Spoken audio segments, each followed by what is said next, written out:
Pourquoi les Algériens chérissent autant leur drapeau? Partout le drapeau algérien, tu le vois. Pour comprendre cela, plongeons dans l'histoire tragique, violente et aussi mouvementée de l'Algérie. Nous sommes en 1945.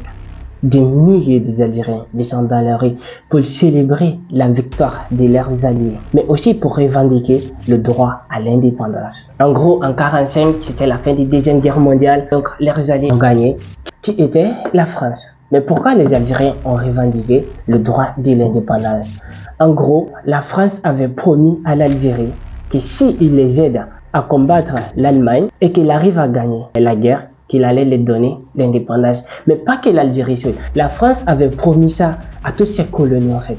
C'est pour cela que vous retrouvez qu'il y a eu beaucoup de millions d'Africains morts dans la Deuxième Guerre mondiale parce qu'il y avait un engagement pour aider la France à gagner son indépendance, mais aussi que nous aussi, nous allons gagner notre indépendance. En gros, c'était ça le deal.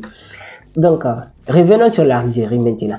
En revendiquant le droit de l'indépendance, un jeune homme fait sortir le drapeau algérien. Les autorités françaises étaient furieuses. Ils demandent qu'on retire le drapeau algérien dans les célébrations.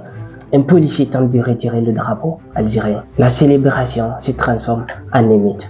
Le policier tire sur le jeune homme qui avait le drapeau algérien. Le jeune homme s'appelait Ferhat Hachad. La foule se retourne contre le policier français. Environ 100 policiers tués. Les nouvelles sont remportées à Paris. La France réagit violemment à cette expression nationalisme. Mesdames et messieurs, asseyez-vous confortablement. C'est le début de la guerre d'Algérie. C'est le début d'une période de répression sévère sur l'Algérie. Les ordres de vengeance ont été donnés à les soldats français.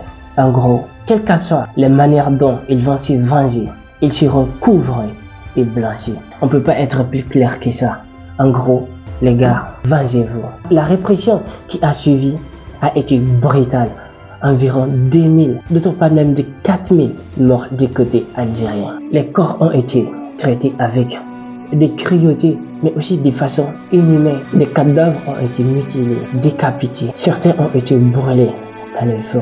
Environ 10 jours dans un four et 17 camions alimentaient ces fours-là. Les corps ont été jetés dans les puits, dans les fossés, dans les places publiques. Cette atrocité était des moyens de répression, brutaux utilisés pour instaurer la terreur et réprimer la résistance algérienne. Mais face à toute cette répression, bien évidemment, il fallait trouver une moyen de stopper cette violence, ou plutôt trouver une réponse pour stopper toute cette violence. C'est là où est née la FLN. La FLN a été créée en réponse à la répression brutale exercée par les autorités coloniales françaises contre la résistance algérienne. Les leaders nationalistes algériens se sont réunis pour former cette organisation politique et militaire pour coordonner mais aussi intensifier la lutte pour l'indépendance. À la tête des FLN, on retrouvait des figures clés telles que Ahmed Ben Bella, Ouari Boumediene et d'autres leaders nationalistes.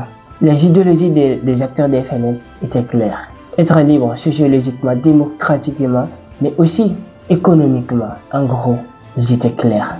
Un nationaliste algérien, 100%. La FLN a mené une guerre de guérilla contre l'armée française en utilisant des tactiques de guerre asymétriques pour affaiblir l'occupation, mais aussi en s'appuyant sur les Moudjahidines. Les Moudjahidines étaient composés d'hommes et de femmes volontaires qui se sont engagés dans les opérations de guérilla, des attaques contre les forces françaises et des diverses actions de résistance. Ils ont sacrifié leur vie pour l'indépendance. Ils étaient au cœur des combats pour libérer l'Algérie du joug colonial française. Ces combattants issus des différentes couches de la société algérienne ont formé le noyau de la lutte armée de l'indépendance algérienne. Leur courage et leur sacrifice ont été déterminants dans le victoire final de l'Algérie pour obtenir l'indépendance en 1962. Je crois bien que l'Algérie a été le dernier colonie français à prendre son indépendance, sauf que si je me trompe, je n'ai pas fait des recherches sur ça. Vous pouvez me dire ça dans les commentaires.